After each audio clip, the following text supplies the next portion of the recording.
Lost in the shadows, straying far from the light. Dios les bendiga, hermanos, gracias por estar con nosotros, gracias a todos los que nos están sintonizando el día Dios de les hoy. bendiga. Estamos muy contentos de poderles recibir el día de hoy y el día de hoy tenemos un podcast muy especial, es algo diferente, no estamos en el set como pueden ver, pero es precisamente porque ahorita estamos un poquito desajustados de tiempo, pero también porque estamos haciendo un podcast en videollamada y hoy vamos a estar hablando sobre las adicciones. Les presento a los que están aquí en el panel, primeramente a los que ustedes ya conocen, a Keila, al hermano Pablo, Dios les bendiga, y Gusto. también, Bendiga. y también tenemos a nuestro invitado especial que se llama Dave. Ok, Dave, no sé, hermana Keila, quisieses preguntarle algo para que también nuestra audiencia se entere quién es Dave, qué es lo que hace ministerialmente, preguntarle algo a nuestro hermano. Así es, pues bienvenido primeramente David Márquez, bienvenido a esta videollamada. Nos hubiera gustado tenerte más cerca, pero bueno, estás retirado hasta el Polo Sur. Tú trabajas y bueno, de aquí esta pregunta, ¿dónde estás? ¿Cómo estás trabajando? Cuéntanos un poquito más de ti. Sí, yo estoy trabajando actualmente en el Ministerio de Misiones, soy misionero a las naciones y he estado también apoyando en diferentes campos. Por ejemplo, he estado trabajando por algunos años en centros de rehabilitaciones, tanto de hombre como de mujer y también de hombres de salud mental. Ese ha sido un poco mi recorrido.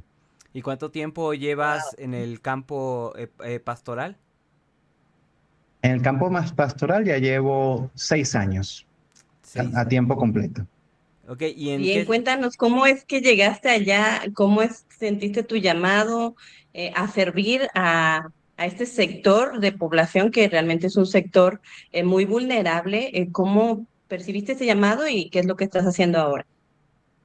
Sí, en el mundo misionero constantemente uno se da cuenta que no está 100% preparado para todo. Entonces, a veces puedes llegar a un sitio y necesitan algo de plomería, electricidad, etcétera, ¿no? Y estábamos en una iglesia sirviendo y allí en esa iglesia había una pareja que desde hace décadas tenían unos centros de rehabilitación y siempre invitaban a pastores para que fueran, dieran alguna charla y etcétera, ¿no? Entonces nos invitaron en un momento, nos dijeron pueden ir un día y mi esposa y yo fuimos y les gustó tanto que dijeron, oye, pueden volver a ir y luego otra vez hasta que ya se hizo constante y ya prácticamente nos contrataron para ser como los pastores oficiales dentro de los centros de rehabilitación.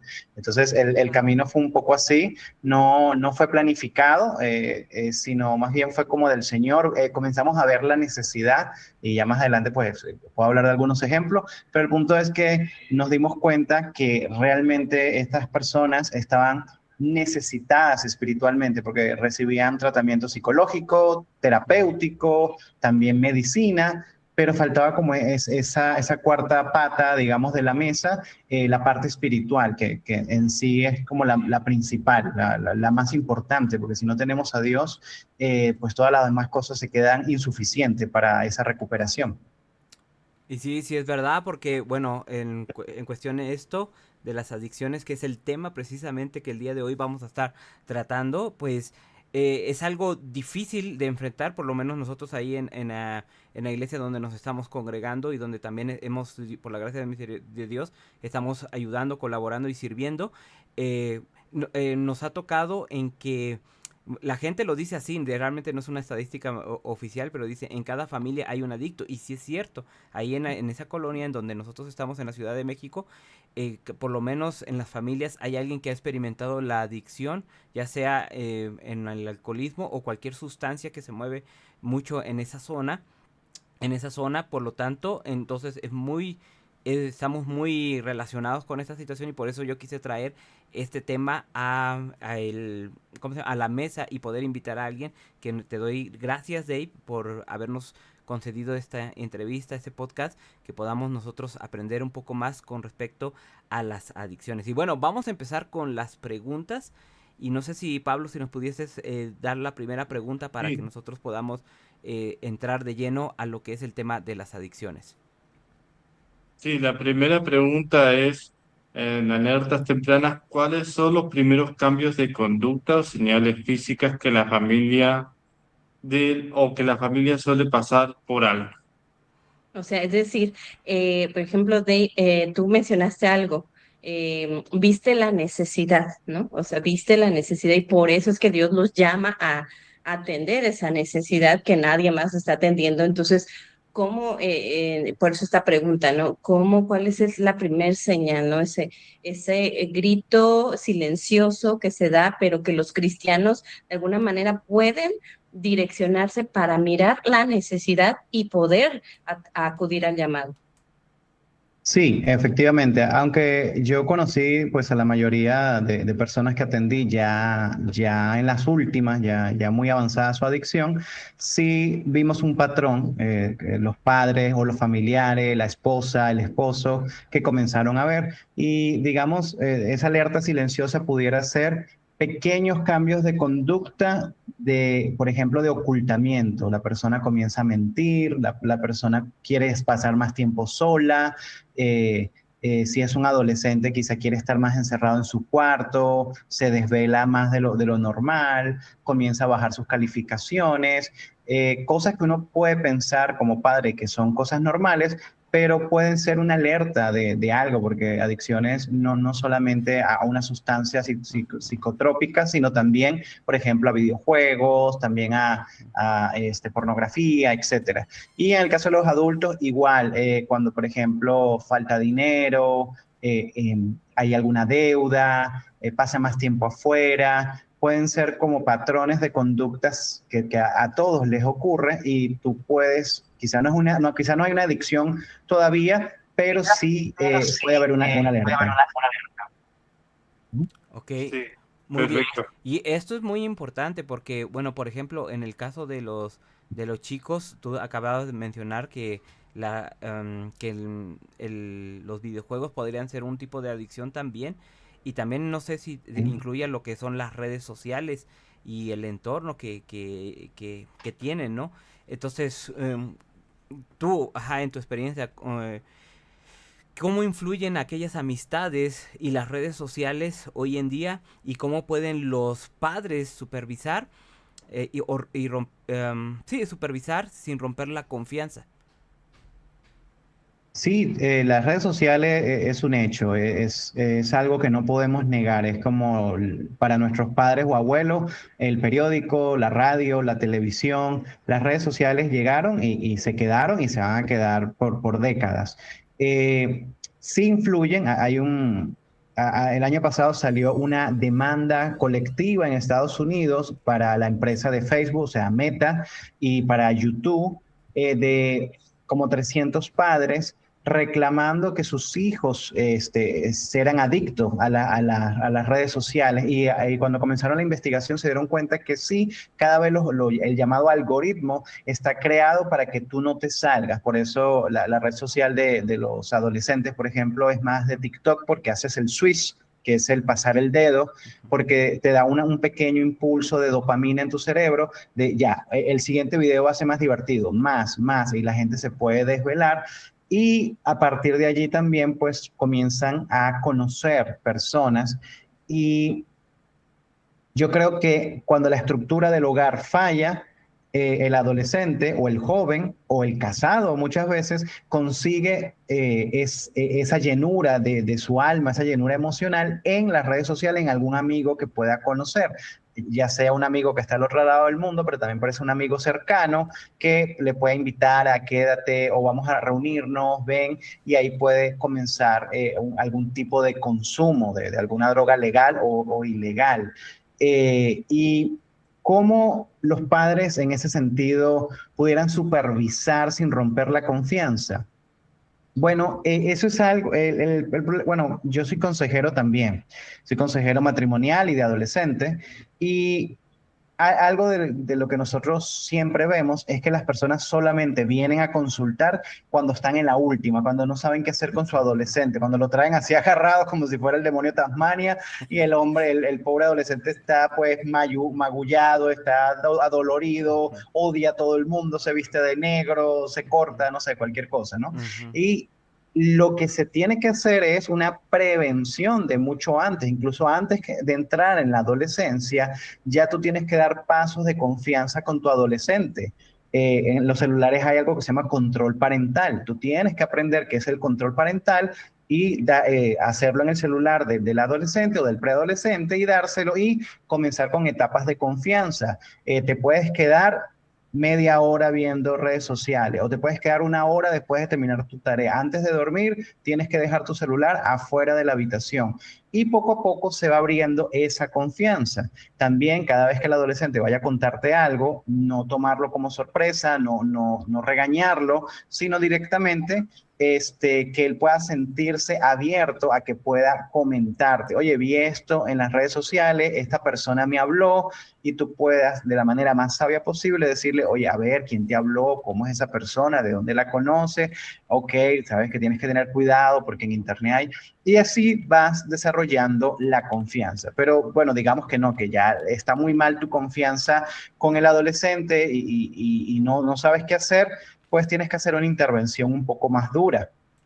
Tu confianza está rota. Entonces, yo creo, bueno, dice la escritura, ¿no? Que si ves a alguien en pecado, trae dos o tres testigos y puedas confrontar a la persona. Yo creo que esto pudiera aplicar aquí. Si tu adolescente está muy mal y no, y bueno, ya la confianza está rota de hace mucho tiempo, lo que pudieras hacer es traer a alguien, algún familiar que él respete, que ella respete, algún tío, tía, algún adulto, si van a la iglesia, a un pastor y hacer una intervención dura, vamos a sentarnos en la sala, queremos hablar contigo 45 minutos, papá y mamá están viendo esto, no estamos seguros que estás viendo en redes sociales, te desvelas mucho, ¿qué sucede? Papá y mamá te piden perdón desde ahora si no lo hemos supervisado, pero a partir de ahora queremos hacer esa supervisión más clara y eso pudiera ser ayudar a que el adolescente pudiera recuperar esa confianza, eso en esos dos casos, perdón.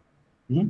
Fíjate, de que la verdad nos acabas de dar un punto clave, o sea, el ver, como decías tú, el antes, ¿no? O sea, el prevenir, y eso habla de muchos años antes de que la persona joven, adolescente, entre a esta etapa precisamente, es estar hablando, es estar monitoreando, y creo que los padres de alguna manera ahí deben de poner ojo, como decías, ¿no? Intervenir bueno, los celulares, en este caso computadoras, porque sí, realmente eso puede ayudar, ¿verdad? A entender, por ejemplo, también ahorita en la cuestión de este problema de trata de personas también, cómo se ha hecho esto con los adolescentes a través de las redes sociales, cómo estos Sí. depredadores engañan a estos Los jóvenes. engañan, los Sí, manipulan, se hace pasar, a veces se hace pasar incluso por otras personas, entonces justo, tú tienes que estar como que varios pasos adelante de eso, exacto.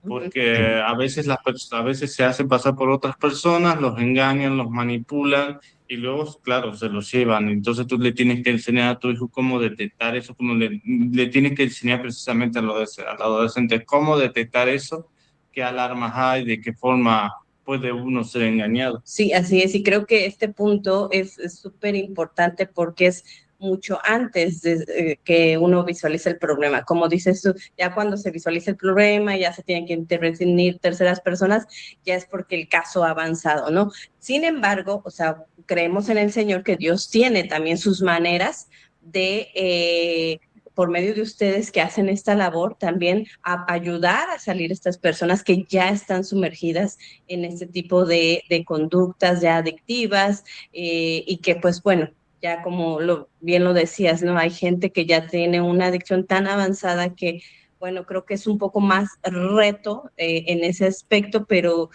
creo que en esta posición en la que están, Dios los ha puesto precisamente porque cuando las cosas son imposibles para los hombres, para Dios es Para Dios posible. todo es posible. Entonces, ¿cuál ha sido tu experiencia así de que digas, vi este caso y Dios fue el único que nos direccionó para tratar así y esta persona salió? Uy, hay muchísimos, bueno, no muchísimos, pero sí tuve varios casos que no sabíamos exactamente por dónde entrar y fue Dios el que ayudó. Entonces, solo para hablar uno por el tema del tiempo, no, para no ampliarme, pues seguro hay otras preguntas, pero sí recuerdo que siempre la parte psicológica, que es como la ciencia, se siente como peleada con la parte de religión, porque nos ven como un analgésico, como algo que no sirve para nada, sino simplemente para marear a las personas. Entonces, cuando comenzamos a trabajar en el centro de rehabilitación, los psicólogos nos veían con cierta, así, con curiosidad, pero no Reserva. nos daban, sí, muchísima reserva y no nos daban ningún tipo de validez. Y cuando comenzamos a trabajar con las personas y comenzamos a hablar, pues muchas veces te sentabas con la persona, escuchabas su caso, generalmente eran casos muy terribles que tenían que ver con, bueno, droga, tráfico de droga, peleas intrafamiliares, a veces apuñalamientos, cosas muy terribles. Y decías, bueno, ¿qué hago, no? ¿Qué le digo a, a esta persona? ¿Qué le hago? Pero el Señor traía palabra y recuerdo, por ejemplo, un caso específico que yo comencé a decirle, ok, está bien, eso entiendo. Y tú has pensado en el perdón. O sea, tú has pensado que es necesario que tú perdones.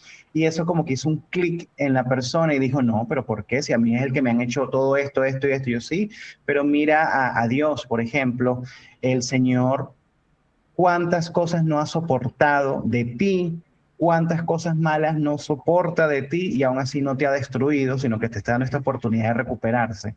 Y eso como hizo como un quiebre en su mente y a partir de ese momento la persona comenzó a progresar en sus otras, en las otras áreas, ¿no? Los psicólogos por fin comenzaron a ver una apertura, también la parte conductual comenzó a ver la apertura y la medicina comenzó a hacer más efecto y a partir de ahí los psicólogos ya nos llamaban a las reuniones, nos explicaban los casos y uno de ellos incluso llegó a decir, mira, no sé exactamente qué es lo que ustedes están haciendo, puede ser de Dios, no sé, pero la verdad es que estos casos específicos que estaban durísimos, que no se movían, que la persona estaba como piedra, desde que comenzaron a hablar con ustedes, ha habido apertura, la persona ha comenzado a la rehabilitación por fin y es de ustedes lo que ustedes han dicho y nosotros hemos dicho, bueno, nosotros lo que decimos es de Dios. No te Sí. puedo decir Amén. exactamente si fue esta o aquella técnica. Yo creo que fue el Espíritu Santo que le dio esa Amén. convicción de pecado y la persona comenzó a, a reaccionar positivamente a la recuperación.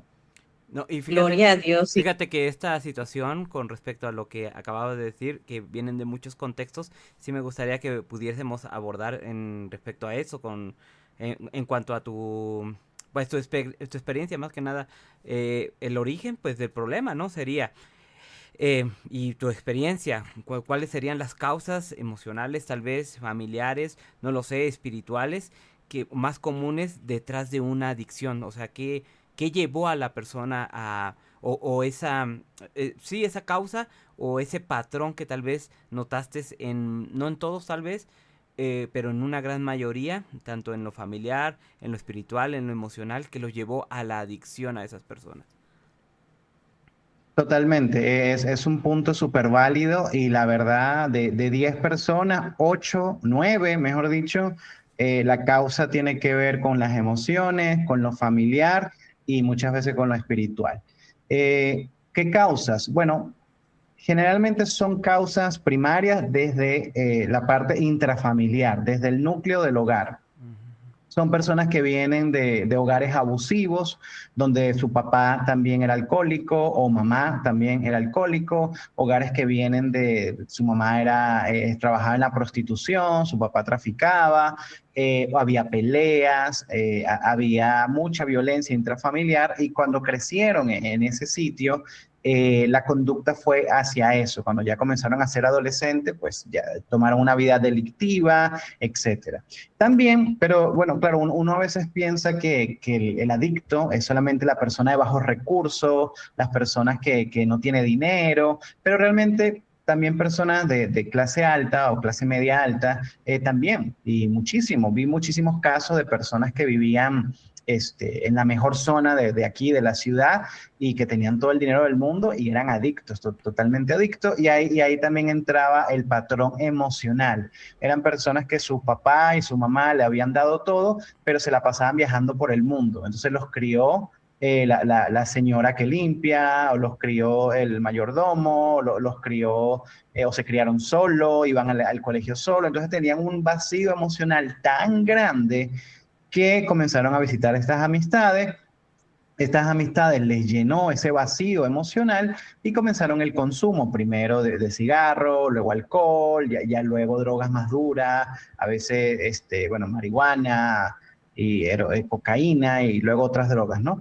Eh, Eso yo creo que son como los dos puntos más comunes, ¿no? Y en la parte espiritual hay algo, sí pasaba un patrón que muchos me decían, oye, yo de niño visité una iglesia evangélica, me acuerdo que la señora fulana o me acuerdo que el pastor fulano nos iba a buscar a todos por el barrio y íbamos y nos daban unas canciones y luego nos hablaban de Jesús y sí, yo recuerdo con mucha fuerza Jesús, pero ya cuando fui creciendo, mi entorno me gustó más lo malo, entonces preferí irme a lo malo, pero sí, cuando estaba haciendo cosas malas, yo sabía que yo estaba mal con Dios, pero no tenía cara para volver. Entonces, en ese sentido, esa causa espiritual es ese alejamiento de Dios, ese ocultamiento hacia Dios para poder satisfacer esa parte carnal, pecaminosa, y que ya la culpa era tan grande que ya no querían volver. Yo creo que esas serían como las tres cosas más comunes que yo he visto. Qué interesante Sí, esa, esa parte.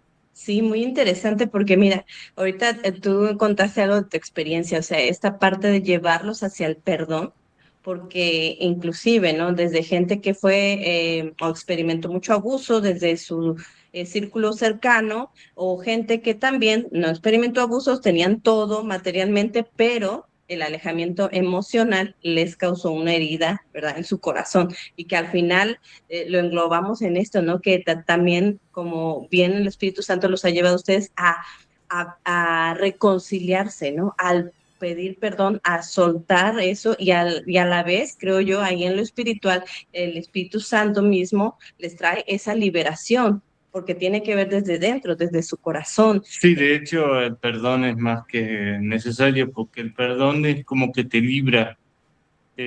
Cuando una persona no tiene perdón o no perdona, lleva una carga espiritual muy grande. Por eso Jesús habla de dejar las cargas a Él. Entonces, cuando una persona, por ejemplo, que está en adicción va a los caminos de Cristo, se encuentra con un Cristo que te enseña a que Él va a llevar esas cargas y a que Él va a ayudar también a esas personas a salir de esa situación, a salir de esa situación, porque a veces la persona se siente que está en la cárcel, que está encarcelada. Y hay personas que quieren salir de la adicción y no pueden salir de la adicción, aunque desean salir de la adicción, pero no pueden porque no encuentran el camino. Y es precisamente, Cristo es el camino, precisamente, porque Cristo es el que te ayuda a salir de esa, podríamos decir, esclavitud en la que uno estaba antes de entrar a Cristo. Sí, y a partir de esto que todos nos has comentado, ¿cómo debería ser, verdad, la respuesta de un familiar que ya tiene un hijo, un conocido, y dice, pues ya tengo a mi familiar en adicción? ¿Cómo podrían ellos, pues sí, intervenir, ¿no? ¿Cuál debe ser como el primer paso, verdad, para ayudar? Porque al final, pues es lo que se desea, ¿no? Ayudar a estas personas a salir de eso. Yo creo que el primer paso sería confrontación, la confrontación. Nosotros tenemos un problema que es que cuando no sabemos qué hacer, solemos confrontar a la persona, pero ya desde la ira, desde la rabia o desde el llanto, la preocupación. O sea, son emociones negativas que lo que hacen es asustar a la otra persona. Sí, es como cuando los niños son pequeños y la mamá le dice, pasa a la casa que no te voy a hacer nada. Y el niño dice, no, sí me va a hacer, sí me va a hacer. Pasa, y no, sí, ya, yo sé que hice lo malo, sé que me está esperando ahí con la sandalia ahí para darme, ¿no? Entonces, tú necesitas aprender a confrontar a tu familiar, digamos, al hijo o a tu esposo o a un padre. Necesitas aprender a confrontar con amor. ¿Y cómo sería? Bueno, con una emoción más tranquila, desde el amor, desde la paciencia, bueno, el fruto del Espíritu Santo, ¿verdad? Ya que somos cristianos, lo que dice Gálatas 5, 21, 22, ese dominio propio de entender que la persona está enferma. Y si ya o quizás si estás en duda o si ya lo confirmaste, saber que tienes que actuar desde el amor. Entonces, trabajar la confrontación. Cuando la persona llega a la casa, sentarla un momento, mira, quiero hablarte algo. He visto, he escuchado, he visto este video, esta foto, o vi en tu cuarto esto, y yo quisiera que tú me dieras una explicación con tus palabras. ¿Esto qué significa?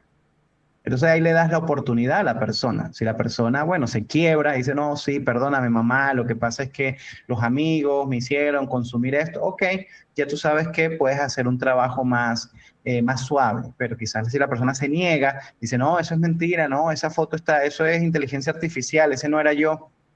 Ya tienes que, la confrontación tiene que continuar, pues sí, puede ser, ¿no? La confrontación tiene que ser un poco más firme, ¿no?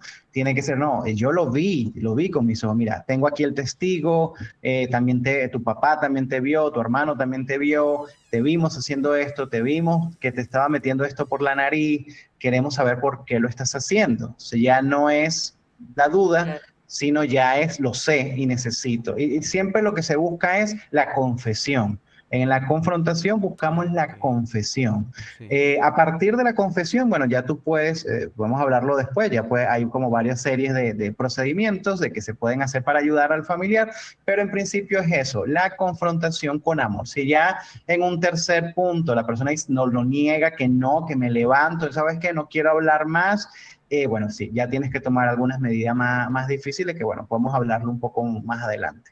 Fíjate, acabas de decir algo bien importante, la confrontación, primeramente, para los familiares que nos están escuchando, la confrontación se debe de hacer en amor y se debe de tener un objetivo que es, habías mencionado que el que lo expusiera, que lo reconociera, ¿cuál es la palabra? La confesión. La confesión, eso es muy importante. Quiero recalcarlo para los que nos están escuchando porque son tres cosas bien importantes que se deben de hacer y lo acabo de aprender, ¿no? Sería confrontar con amor, segundo, y tercero, la confesión, esperar la confesión. Entonces, si llegase, vamos de una vez a pasarnos a lo que nos quedamos, ¿no, Dave? Si llegase a defender el vicio, pues sí, el vicio, porque de repente No reconocer, ocultarlo. porque luego a veces defienden el vicio, ¿no? O sea, Sí. en lugar de reconocerlo, simplemente lo defienden y hacen todo porque aquello que les causa satisfacción o placer, pues se les va a quitar, ¿no? Y eso que a nivel neuronal, bueno, a nivel del cerebro que se les produce es esos químicos que los hacen sentir bien, que los hacen sentir cómodos, aunque estén todos bajo la influencia de una sustancia que no es real en su vida, si no les está afectando, pero ellos se sienten bien, lo van a defender. ¿Qué pasa con aquellos que lo defienden? ¿Qué se debe de hacer? ¿Qué es lo que debe de hacer el padre si pasa esta situación? Para no caer en la manipulación, ¿no? Sobre todo de que se va a herir porque pues empiezan luego a amenazar, no, si eso me mato, ¿no? O sea, llegan a justo eso y que la familia realmente pueda tener una herramienta desde aquí que nos compartas porque pues se asustan, porque los familiares se asustan, ¿no? Si es que sí lo puede llegar a hacer, se va a ir de la casa, ya nunca más lo vamos a ver. Bueno, de ahí, ¿qué sería, verdad? Sí, nosotros trabajamos con 8 principios y el primero bueno, es en base a lo que se llama los 12 pasos de la AA, de Sí. Alcohólicos Anónimos o de Narcóticos Anónimos. Nosotros trabajamos con un libro, bueno, con un material, más que un libro, porque es un material, se llama Celebremos la Recuperación de John Baker.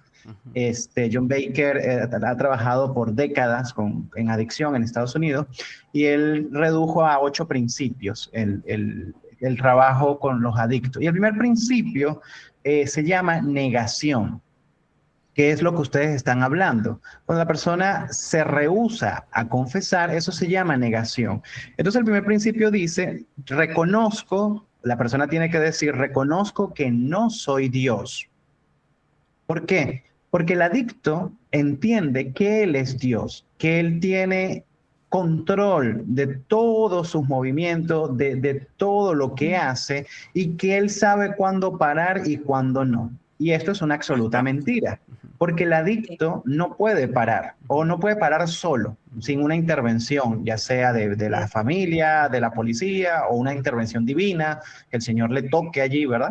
Entonces, lo primero que tiene que hacer la persona es reconocer que no soy Dios y admitir que no tengo poder para controlar mi tendencia a hacer lo malo y que mi vida es inimaginable, o sea, inmanejable, perdón, es la palabra, inmanejable. Eso es lo que la persona tiene que reconocer. Entonces, como estamos en ese punto de la negación, necesitamos trabajar con la confrontación. Cuando la persona llega a ese extremo de me voy a matar, yo no estoy haciéndole nada malo a nadie, etcétera, lo que la familia tiene que hacer es a tomarse de paciencia, tener mucha paciencia, pero mantener el paso firme, no bajar. Mira, lo que estás haciendo es incorrecto. No, no es así, claro que sí, le robaste de la cartera a la mamá, te vieron allá afuera, le debes dinero a tal persona. No, pero yo voy a resolver. No, estás afectando a toda la familia. Mira, tu hijo está llorando, o mamá está llorando, mira lo que estás haciendo. O sea, trabajar con la realidad, porque el adicto siempre se consume para alejarse de la realidad. Y entonces vive en un mundo de fantasía. Entonces lo que tú tienes que es mantener firmeza para la confrontación y no doblegar. Por ejemplo, las mamás flaquean mucho en eso. No, me voy a matar. No, no, hijito, está bien, no te preocupes. Perdóname, ya, dejémoslo así. Está bien, no lo hablemos. Mejor omitamos el tema. Entonces ahí comienza lo que es la manipulación, lo que usted decía. Y sí, todo adicto es manipulador. Un buen adicto es un buen manipulador. Convence a quien sea, te convence a los esquimales de venderle hielo. O sea, el adicto es muy bueno, es muy manipulador. Entonces, lo que tú necesitas es mantener la firmeza. A mí me ha pasado, pues, por hablar de un ejemplo personal, a veces algún amigo me dice, oye, mira, vi a fulano, no, vi a alguien en la calle, no lo conozco, pero me pidió dinero, le di un material evangelístico y se quebró y dijo que sí, que quiere ayuda. Oye, a mí me gustaría que pudiera dormir una noche en un hotel para que no duerma en la calle. ¿Qué te parece? ¿Podemos ir? Y yo, pues digo, sí, no hay problema, pero siempre voy muy, muy expectante, ¿no? Porque no sé exactamente a qué se refiere con todo esa de la emoción. Entonces, cuando vamos, y un caso que nos pasó, fuimos, hablé con la persona me decía, no, sí, yo quiero ayuda, me gustaría que alguien me diera una mano. Y yo, ajá, ok, está bien. A ver, ¿dónde vive tu familia? No, mi familia está lejos. Ok, dame el número telefónico de tu mamá, para que quiero hablar con ella un momento, porque yo tengo disponibilidad para internarte, becado, no te preocupes, yo puedo pagar el internamiento. No, sí, es que no, se me perdió el número de mi mamá, ya, pero no te lo sabes de memoria. No, es que cambió de teléfono, ok. Entonces tú comienzas a presionar y te das cuenta que las mentiras comienzan a caer. Entonces, sí, la verdad son muy buenos emocionalmente para manipularte, pero si tú puedes mantenerte firme con la verdad hasta que la persona sea confrontada, sí, tienes que mantener. Claro, hay momentos de momentos. Si la persona te dice, no, me voy a suicidar, que me quiero suicidar, pues si ves que está muy, muy encendida la conversación, puedes parar, puedes decir, ok, está bien, vamos a parar hasta aquí, vamos a llamar a un familiar, vamos a llamar a un hombre grande que pueda estar contigo aquí y vamos a frenar. Pero esta noche tenemos que resolver esto. No, sí, pero yo quiero salir. No, no debes salir, te vas a quedar acá un momento, vas a estar aquí en la casa o vas a estar en el cuarto. También midiendo un poco, porque a veces te puedes volver muy agresivo y rompes la puerta. Yo entiendo eso, pero simplemente cada caso es único, pues. Sí. Pero si ya tú ves que manteniéndote firme, confrontando, la persona se está volviendo más agresiva, más manipuladora, lo mejor es que llames a un tercero, a un cuarto que te pueda ayudar, asistir, hasta que la persona pueda quebrarse en el sentido emocional y decir, ok, sí, necesito ayuda. Eso.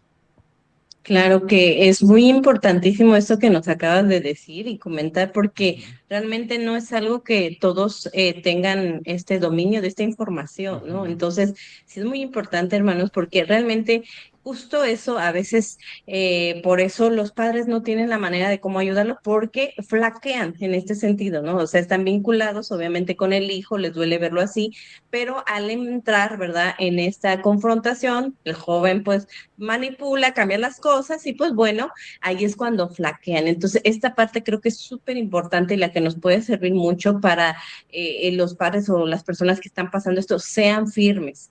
O sea, el ser firmes, esto que nos estás compartiendo, creo que es como clave para poder ayudar a la persona y pues Claro. también el poder intervenir en este sentido, ¿no? Y gracias a Dios, qué bueno que Dios les ha dado las herramientas a ustedes para también ser firmes en estos casos, porque ahorita tú nos comentaste muy light, ¿no? Quizás, pero ya en el momento, como dices, ya de la agresividad y de cuestiones de que tienes que llamar a terceros, incluso creo que a lo mejor hasta la policía, no sé, en algunos casos, creo que ya Sí. es Sí, muy sí, duro. porque las adicciones generan precisamente eso, genera que Sí, la persona mucha se atención. comporta muy agresivamente, Sí, sobre todo una persona que recién ya se hirió, podríamos decir, esa adicción y se comporta de manera muy agresiva, a veces no sabe cómo controlarse y entonces eso genera mucha tensión a veces. así es. Y yo quería hacer precisamente una pregunta Mm. acerca de lo que es la codependencia y el amor tóxico. ¿Qué es la codependencia y en qué momento la ayuda de la familia se convierte en la facilitación o sí, facilitación del consumo? Sí, excelente pregunta. Sí, en las familias generalmente, bueno, yo lo llamo el elefante rosa dentro de la sala. Las familias siempre tienen como algún secreto, tienen algo que da vergüenza hacia afuera y Ujú. prefieren ocultarlo, ¿no? Pero no se resuelve el problema. Es como si tuvieras un elefante en tu sala de tu casa, gigante, rosa. Todo el mundo sabe que está allí, pero nadie lo menciona, nadie lo comenta. La gente ve la televisión así por debajo del elefante, los niños pasan por entre las patas, nadie lo comenta, pero está allí. Bueno, eso es la codependencia o el amor tóxico, ¿no? Llega un momento que estás tan conectado con la persona que haces la vista gorda de las cosas malas que tú sabes que está haciendo. Por ejemplo, te das cuenta que te robó dinero de la cartera, o bueno, los padres, los papás son como más duros en eso. Oye, mira, el niño me robó de la cartera. La mamá suele ser más dócil en eso. No, no, seguro fue un accidente, seguro tenía que pagar algo. No, no le digas nada. Ya yo hablé con él anoche, él te lo va a devolver, él pide perdón, que le da mucha pena contigo. Siempre hay lo que es la justificación. Sí. Entonces, eh, ¿qué es la codependencia? Bueno, que el adicto depende de ti para su consumo, pero tú también dependes del adicto. Entonces, para que no robe, tú le das dinero para su consumo, por ejemplo. Para que no se quede en la calle y no le vaya a pasar algo malo, tú permites que él tenga llave de tu casa para que entre y salga cuando quiera. Para que no moleste a la gente en la calle, tú le dejas preparada su comida. Tú lo ocultas, si la policía lo está buscando, lo escondes bajo tu cama. Eso es codependencia, o sea, no haces nada por cambiar porque piensas que si hay una confrontación o si lo detiene la policía o si lo llevas a un centro de rehabilitación, él se va a molestar contigo, te va a insultar, se va a llenar de odio y tu corazón no aguanta eso, ¿no? Y del otro lado igual, el adicto sabe que tú no le vas a hacer nada, que no lo vas a confrontar, que no lo vas a molestar. Entonces, él sabe que puede ocultar cosas en tu casa, drogas, armas, lo que sea. Sabe que con decirte cuatro palabras bonitas va a estar bien. Si un día lo confronta y dice, no, tienes razón, mami, yo voy a cambiar, ya a partir de hoy, ya yo abandono todo, no voy a consumir más.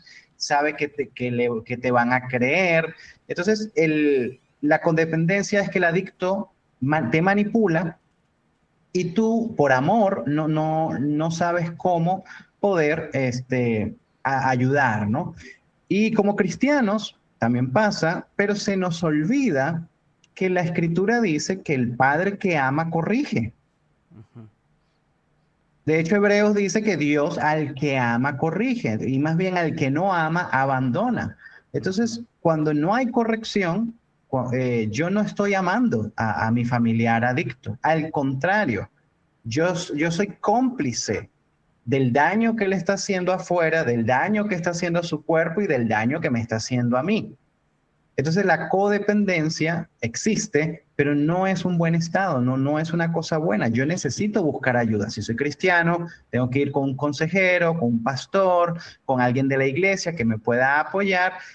O bueno, sí, si quizás exactamente no soy cristiano, ¿verdad? No sé la audiencia global que esté viendo este video, pero quizás se lo puedo pasar a un familiar, pues puedes acercarte a algún lugar de la AA, por ejemplo, de Alcohólicos Anónimos. Todas las noches está abierto, todas las noches, porque la filosofía es, tú no sabes cuándo viene un adicto, entonces todas las noches está abierto, acércate a la AA y pregunta, consulta, mira, tengo un familiar ese así, ¿qué pudiera hacer yo? Bueno, lo que te van a decir, lo primero es ven, asiste aquí porque tú también eres parte del problema y ahí te van a enseñar herramientas. Eso. Muy bien. Sí, A mí me gustaría importante. hacer una pequeña pregunta.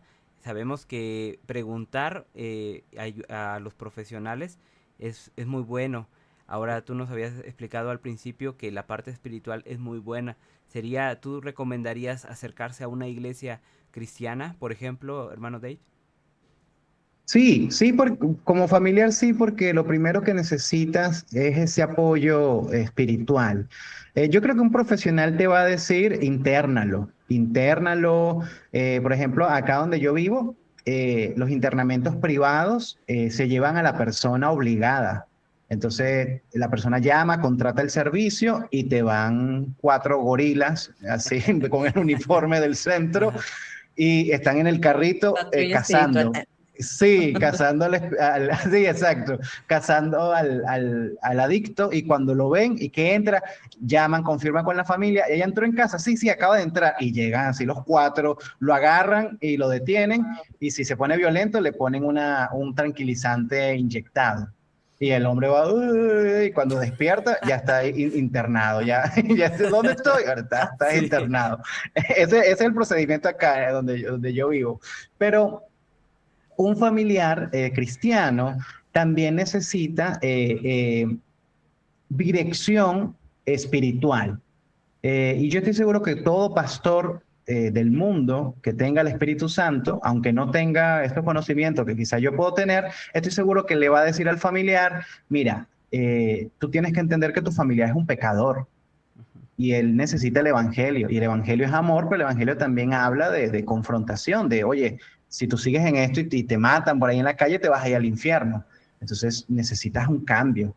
Entonces no puedes ayudar a la persona si no le confrontas. Yo estoy seguro que cualquier pastor a nivel mundial le va a decir eso. Entonces sí, yo diría que debes ir a una iglesia cristiana a pedir un apoyo a algún líder, algún Salvo pastor. los Sí. pastores del Evangelio de la Prosperidad, ellos te van a decir diezma para que Preferiblemente tu esos hijo no, sea sí. salvo. Sí, tú quieres salvar a tu hijo, $10,000. Ahí Amén, tú vas a amén. salvar a tu hijo. Sí, Sí. preferiblemente esos no. Y yo creo que si un pastor es muy, muy sabio, lo que te va a decir es, yo no manejo el tema, pero te voy a mandar con Así un profesional cristiano que sí te va a Ujú. apoyar. Eso. Sí, exacto. claro, definitivamente. Y fíjate, hermano, ahorita acabas de decir, bueno, de lo que venías diciendo anteriormente, cómo es muy importante que lo sepan los familiares, incluso creyentes, porque realmente los creyentes Ujú, han caído en porque lo he visto muy Ujú. constantemente en madres, como decías tú, ujú. que, ay, Sí, por sí. no, esta codependencia, por no dañar, es que no quiero lastimarlo, le permito que se quede en casa y que es nada más estoy llorando por él, pero caen en pues sí, que en este comportamiento que no nos dice la palabra del Señor. La palabra del Señor justo usa la confrontación en amor. Pero aquí los padres pueden identificarse y decir, oye, yo he caído más, o sea, por amar tanto, no corrijo, no confronto, no pongo límites, y ese es el problema, ¿no? Como familiares a veces cristianos, creo que tendemos a esto, queremos tanto amar que a la vez solapamos ciertas conductas y eso es antibíblico, no es el modelo de la palabra del Señor. Y algo que me está gustando mucho de tu plática es que esta parte que dices, hay que confrontar, llevar a la confrontación, porque incluso es bíblico. O sea, el apóstol Pablo nos enseñó, ¿verdad? Pero como latinos, también vamos a decirlo así, ¿qué tienden las mamás, no? O sea, si no te apapacho, te solapo, te aviento el chanclazo y a lo rudo, y, o sea, como son estos dos extremos que creo que no hemos sabido, ¿no? Quizás como familiares, digo, latinos, no sabemos ese punto medio de hasta dónde confrontar y hasta dónde amar al hijo, pero también hasta dónde ponerle sus límites. Es cierto, Sí, es es cierto. verdad. Y a mí me gustaría hacerte una pregunta, bueno, o con respecto a el papel de la familia, porque en eso nos estamos basando, cómo la familia entiende el proceso de rehabilitación, cómo funciona eso. Realmente, sí, cómo funciona esa parte en un centro de rehabilitación y qué papel juega la familia durante el internamiento de su paciente, de su hijo, hija, padre, no lo sé, Familiar. familiar. Sí, sí, juega un papel muy importante. Nosotros, por ejemplo, lo desarrollamos en etapas. Está primero la etapa de aceptación. El familiar tiene que aceptar que su hijo o su familiar es adicto. Sí es. Luego de eso, tiene que aceptar que no tiene las herramientas para ayudarle y que necesita un tercero, un centro de rehabilitación.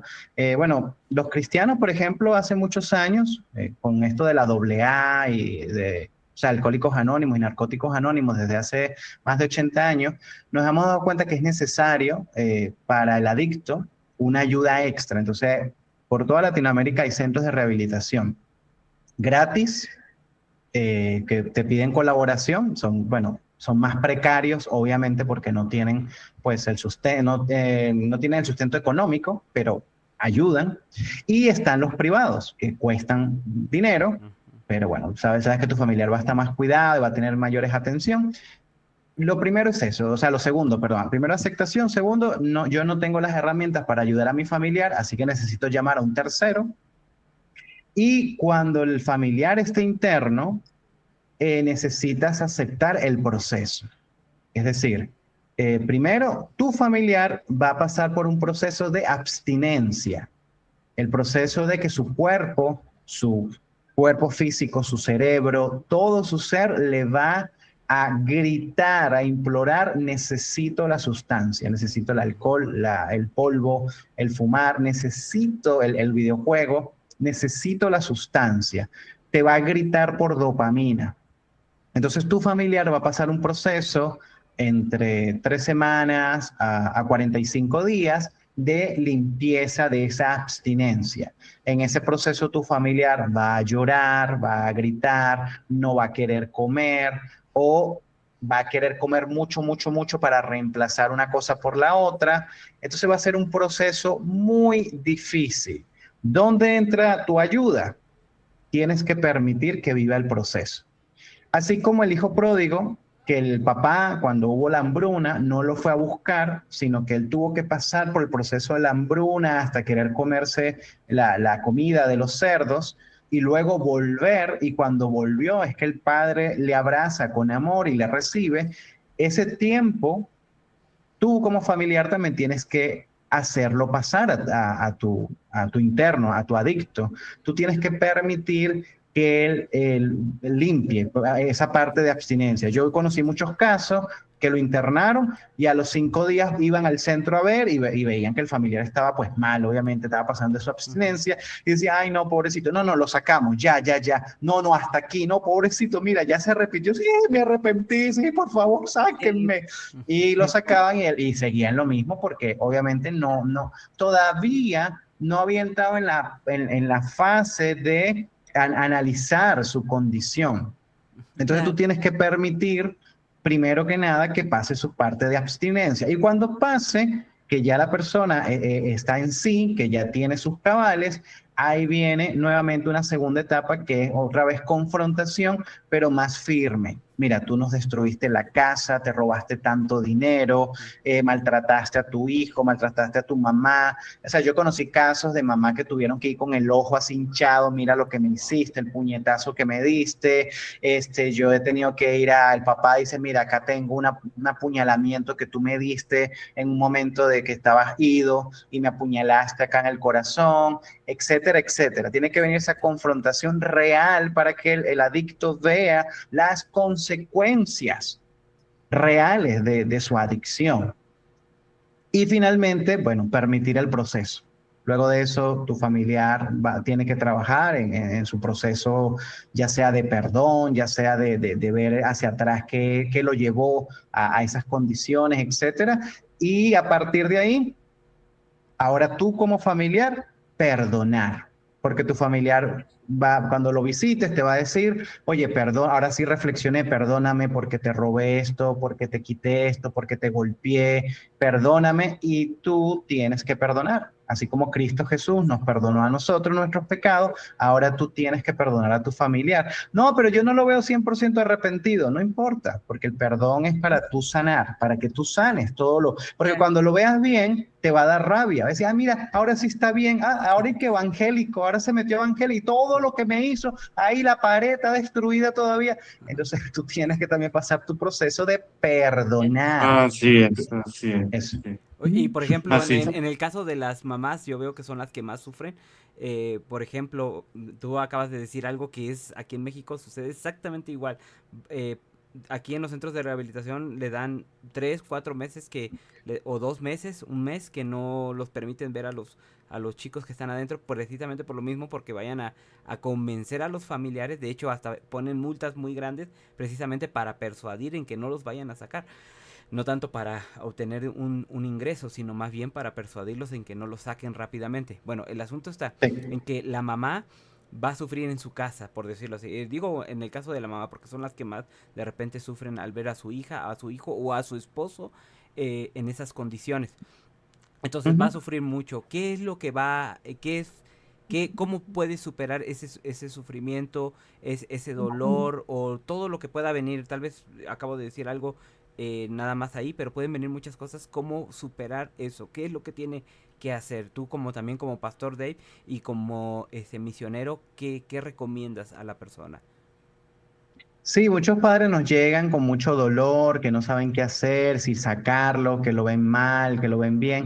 Y yo lo que siempre insto es a que el familiar entienda que su descanso no puede ser su familiar, su descanso tiene que ser Dios. Entonces yo siempre los llevo a Mateo 11:27, que Jesús decía, vengan a mí los que están cargados y cansados, o los que están estresados y muy cansados, yo los haré descansar. Mi yugo es ligero, porque mi yugo es la humildad. Entonces, yo los llevo siempre a eso, a que tú tienes que descansar en Jesús, o lo que dice Pablo en Filipenses, ¿verdad? Que dice que traigamos todas nuestras, no, o sea, por nada estemos afanados, sino que traigamos todas nuestras peticiones al Señor con acción de gracia, ¿verdad? Y Él es el que nos trae esa paz que sobrepasa todo entendimiento. Entonces yo siempre los llevo allí, que en ese proceso de un mes, 3 meses, en donde no sabes qué está pasando con tu familiar, tienes que traer tus cargas al Señor. Señor, necesito traer estas cargas a ti. Yo siempre le digo, mira, ¿quién ama más a tu hijo? ¿Tú o Dios o Jesús que murió por sus pecados? ¿Quién lo ama más? Bueno, lo ama más Jesús. Bueno, entonces Jesús lo va a cuidar. Él está las 24 horas con tu hijo, tú no. Entonces permite que Jesús, Jesucristo, cuide a tu hijo y tú descansa confiando en él. No confíes en tus fuerzas porque tus fuerzas no pudieron ayudarlo. Confía en las fuerzas de Jesús. Confía en que él permitió que pasara por este proceso quizás para que él conozca a Jesucristo. Entonces tú tienes que descansar en el Señor. Entonces eso es lo que yo suelo pues siempre animar a las mamás. Qué gran Sí, y consejo, otra gracias. pregunta que quisiera hacer como pastor, ¿cómo se integra la fe y la parte espiritual en el progreso de sanación familiar? Igual, los 8 principios siempre van ligados a lo que es el proceso de restauración, pero que tiene, está muy, muy ligado a la fe cristiana. Eh, yo he trabajado mucho más pues con el adicto, ¿no? Eh, y con el adicto lo que tenemos que llevarlo es a ese proceso de aceptación, luego entender que necesita a Dios, necesita ser perdonado por Dios y a partir de allí necesita hacer un cambio en su vida en donde él tiene que aceptar que hizo lo malo, tiene que pedir perdón y aceptar si la otra persona no quiere recibir el perdón y luego este proceso llevarlo a otros. O sea, su manera de mantenerse firme ante la adicción va a ser que ahora él sea un evangelista de la recuperación y ese proceso tiene que estar siempre acompañado de la palabra. Y en cuanto al familiar, eh, tiene que entender que él es parte del proceso también de sanidad. Entonces, ya si mi familiar sale del centro de rehabilitación, no solo basta con verlo bien, porque lo vas a ver bien, lo vas a ver gordito, bonito, con un corte de cabello, con otro color, con las uñas bonitas, vas a decir, ah, ya se recuperó. No, no, recién está iniciando nuevamente su vida. Entonces tú tienes que también hacer un acompañamiento. Tú puedes invitarlo a que juntos oren, vayan a la iglesia, lean la palabra. Cuando tenga alguna crisis, decirle, cuenta conmigo, yo estoy contigo, ven, vamos a llamar a tu mentor, vamos a llamar al pastor, oremos. O sea, el familiar tiene que comprometerse a hacer ese acompañamiento hasta que la persona realmente esté firme, ¿no? Algo que se dice, eso ya es en Alcohólicos Anónimos, algo que se dice es que el adicto siempre va a ser adicto. No importa que hayan pasado 40 años, el día de mañana puede volver a caer. Caída se le llama a la recaída, al consumo. Esto en el mundo cristiano, pues no es así, pues es contradictorio, porque nosotros creemos que en Cristo somos nuevas criaturas y que somos verdaderamente libres. Entonces, más bien nosotros como pastores, como cristianos, lo que invitamos a las personas es que haya un acompañamiento hasta que esa libertad en Cristo se materialice y la persona ahora sí esté firme. Entonces, la fe siempre va a estar allí implicada, porque cuando lo olvidamos, volvemos a creer que somos Dios, volvemos a creer que tenemos el control y eso el enemigo lo usa para volvernos a hacer caer. Yo conozco varios casos lamentables. Por ejemplo, recuerdo uno de un chico que salió bien de su rehabilitación, incluso era cantante y compuso 2 canciones para el Señor y estaba súper contento y estaba sirviendo y salió y conoció una chica y se iba a casar y todo muy bien y estaba trabajando también como consejero en un centro de rehabilitación. Y resulta que la chica terminó con él, dijo, no, no me voy a casar contigo. A él le dio una crisis emocional, no consiguió a nadie con quien apoyarse y se fue al primer bar y se llenó de alcohol y le dio un infarto, un coma etílico le dio y murió y tenía 25 años, pues. Y fue lamentable, muy lamentable, porque no consiguió ese apoyo en donde poder resistir su crisis. Y eso le digo yo mucho a los familiares, que no es que va a haber una recaída, pero sí puede haber una crisis. Entonces tú tienes que estar allí, o por lo menos la persona tiene que verte a ti como un apoyo de, oye, cuando estoy en crisis necesito hablar, ¿no? Porque muchas veces el adicto va y habla con mamá, con papá. Mira, me siento así, ¿será que paso unos días otra vez en el centro de rehabilitación? Hablo con alguien y los papás suelen fastidiarse y decir, no, pero tú estás bien, tranquilo, duerme, no te preocupes, no, ve a trabajar y no entienden que ya su familiar en este proceso de recuperación ya no es una persona normal. Su cerebro está afectado, está dañado, sus órganos están dañados y cada cierto tiempo, cada 3 o 6 meses, depende de la recuperación, sufres un proceso de abstinencia. Comienzan a saborear el consumo, comienzan a olerlo, pero no es que están locos, es que su cerebro está reaccionando activando químicos para que vuelva a consumir, para que se vuelva a sentir bien con esa dopamina. Entonces ese proceso todavía no ha terminado y el familiar en fe pues tiene que acompañar como mentor, como Elías y Eliseo, tiene que acompañar de cerca hasta que su familiar pues pueda caminar firme en la luz. Y por ejemplo, en ese proceso de recaída, ¿qué puede hacer el familiar para sanar su propio dolor? Porque pues le va a lastimar, ¿no? De que su familiar vuelva a recaer. ¿Qué puede hacer para mantener la paz que ya había tenido al ver a su hijo, a su familiar, a su esposo o hija recuperado? ¿Qué es lo que puede hacer en ese caso? eh, tiene que tener aceptación de que hay una posibilidad. Uno de los 8 principios, el último, nos habla de eso. Puedes recaer, puedes recaer. Aquel que esté firme, cuidado, mire, cuidado que no caiga. Cuando la palabra dice eso, no se refiere a que uno va a estar cayendo siempre, se refiere a que cuando yo dejo de vigilar, dejo de estar sobrio o dejo de estar despierto, como dice Pedro, ¿no? Que hay que estar despierto para el león, el enemigo viene como león rugiente. Cuando uno falla en eso, puede haber una recaída. Y sí, puede haber.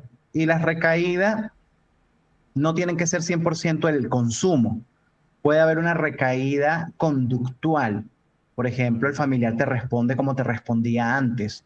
Estás discutiendo, no, pero ustedes no me entienden, ustedes no son mi familia, los odio. Y tú dices, oye, volvió a recaer. Puede ser una recaída conductual. Y así, pues, múltiples recaídas. Puede ser que se tomó una cerveza, puede ser que fumó un cigarro y quizás no es algo tan grave, pero tienes que tener aceptación de que sí, puede haber una recaída. Ujú. Puede haber, y la va a haber, como digo, o conductual o de consumo. Y, Y lo que tiene que hacer el familiar exacto. es tener las herramientas listas para poder actuar. Las recomendaciones que les hayan dado en el centro de rehabilitación o su consejero. Por ejemplo, tener siempre a la mano, guardado en favoritos, el número del consejero del adicto. Llamarlo inmediatamente. Aló, pastor, aló, consejero. Mira, pasó esto, esto y esto. ¿Usted puede hablar con él en este momento? Ya, hable con él. Eso número uno. A mí me ha pasado, a mí me han llamado a las 11 de la noche, 12, 1, 2 de la mañana, me suena el teléfono y digo, uy, ya me imagino que viene por ahí y me llama, no, pastor, estoy aquí frente a un puente, no sé qué hacer con mi vida. Y tú así despertándote, ya va a ver qué le digo, ¿no? Tengo segundos ahí para hablar. Pero sí, los consejeros están capacitados, así que ten siempre el teléfono a la mano, llama, toma, habla con tu mentor, habla. Ok. Cuidar de que tu familiar que fue adicto tenga un mentor con el cual se vea periódicamente. Tener a la mano material físico de lectura, que te dé consejos de qué hablar, qué decirle, qué animarle en ese sentido. También confiar en el Señor. Ora por tu familiar, tú no tienes la fuerza, bueno, ora en ese momento por la familia, tócalo, mantente ahí orando, arrodillado, llorando, que tu familiar vea que no es que tú le odias o que estás decepcionado, sino que estás dolido porque volvió a recaer, pero que te ama y que quiere que te vuelvas a levantar. Eso, ¿no? Como cuando Pedro negó al Señor, Pedro se aleja llorando amargamente y Jesús tiene que ir a buscarlo cuando está pescando y cuando lo recibe, Pedro dice, oye, ¿qué digo? Pedro, ¿me amas? Señor, tú sabes que te amo, ¿ok? Entonces continúa, apacienta mis corderos, continúa con lo que ya yo te mandé. Entonces el familiar tiene que ver en ti eso, que tú le amas, que tú no es que lo quieres rechazar, lo que quieres es que se vuelva a levantar. Y para no ser muy larga la explicación, pues eso. Así es, y muy importante esta parte que nos acaba de mencionar, Sí. Pastor, o sea, siempre estar con las herramientas, saber que se puede caer y que no por eso, ¿verdad? No porque somos cristianos nunca más, ¿verdad? Va a volver a tender, Así es. porque la tentación, bien lo dijo Sí. usted, está ahí. Entonces, bueno, como mensaje de esperanza, ¿verdad? Como mensaje final, ¿qué mensaje les daría a los padres, ¿no? Las personas familiares cristianos que ya creen que lo intentaron todo o piensan que lo han intentado? ¿Qué mensaje de esperanza podría darles con su experiencia en este campo de misión? Para el hombre, para el ser humano, lo que es imposible, para Dios es posible.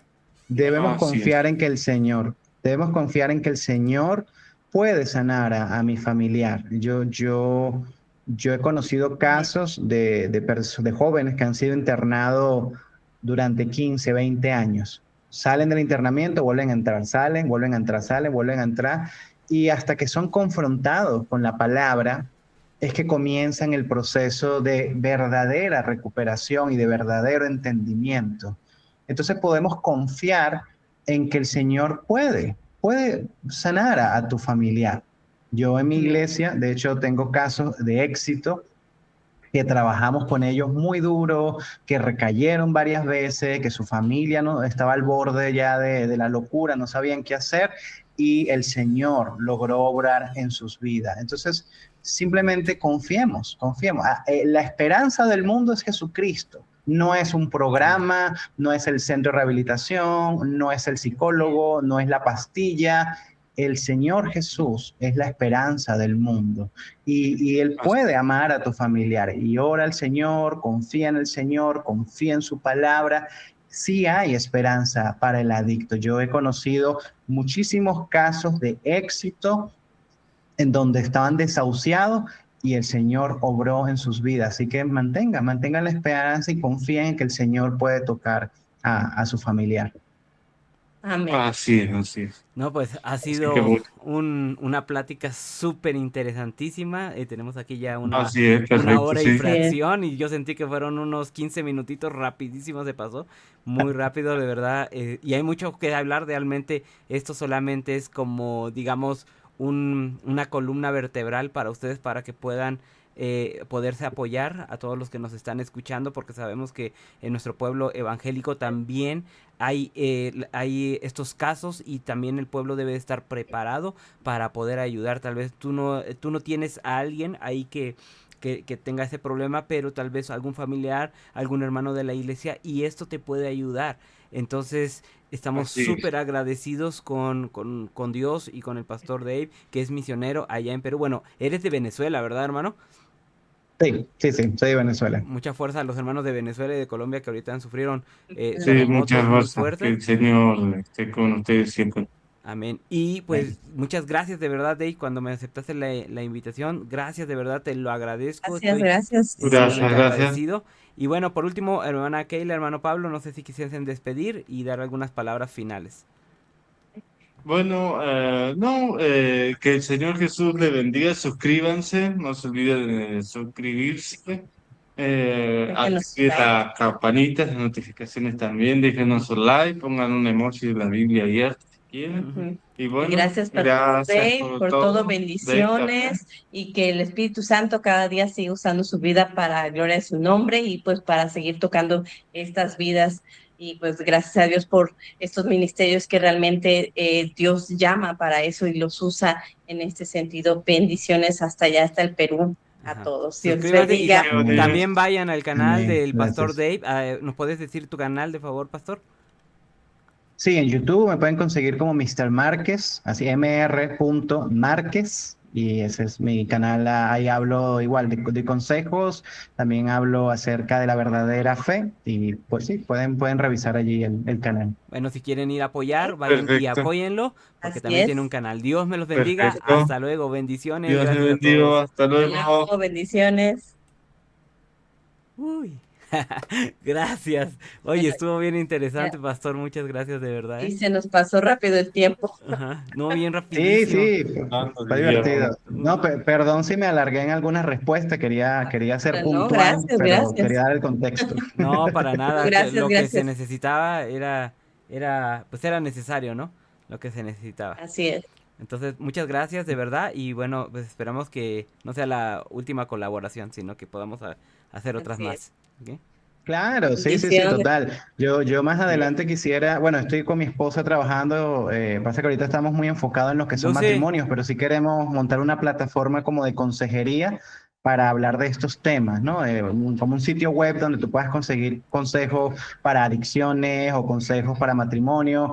Estamos todavía desarrollándolo, esperemos, podemos hacerlo lo más pronto posible Se llaman y bueno, el y ahí Mercado Libre. puede también las Qué personas bueno, buscar. hermano. Fíjate, ya no lo mencioné aquí en el canal, pero en la entrevista soy psicóloga educativa. Ujú. Ah, buenísimo. Obviamente sí entiendo todos estos aspectos, todo lo que es los procesos negación, ¿verdad? Aceptar, así como va uno avanzando. Entonces, pues Sí. bueno, también hay cualquier cosa que les pudiéramos apoyar, pues también aquí estamos, ¿verdad? Oh, buenísimo, buenísimo. Sí, sí, claro que sí, claro que sí. Nosotros recientemente terminamos un certificado, mi esposa y yo, de enfoque a la familia con Sixto Porras, no sé si le conoce. No, Ah, no, no. sí, sí. Este, No. bueno, terminamos, y sí, hemos hecho varios, pero ahorita terminamos uno de matrimonio y sí, Ah, qué ahí bueno, también hay así psicólogos y eso que nos dan allí las clases y claro. me acordé por lo que usted dice y buenísimo, sí, claro que sí, nos gustaría ese apoyo más adelante quizás para hacer alguna colaboración. Así es, sí, pues al final todo lo que uno sabe en el camino del Señor lo termina usando, ¿verdad? Amén, Pues, así es, sí. Lost in the shadows, straying far from the light. Dreams kept unraveling in the dark of the night. Hope was a whisper, not quite within reach, guiding me gently like a preacher's speech. Found a new daybreak with the sun in my eyes, leaving behind sorrow and the weight of old lies. Hearts filled with laughter, faith takes the reins, shatter the darkness like the preacher's speech.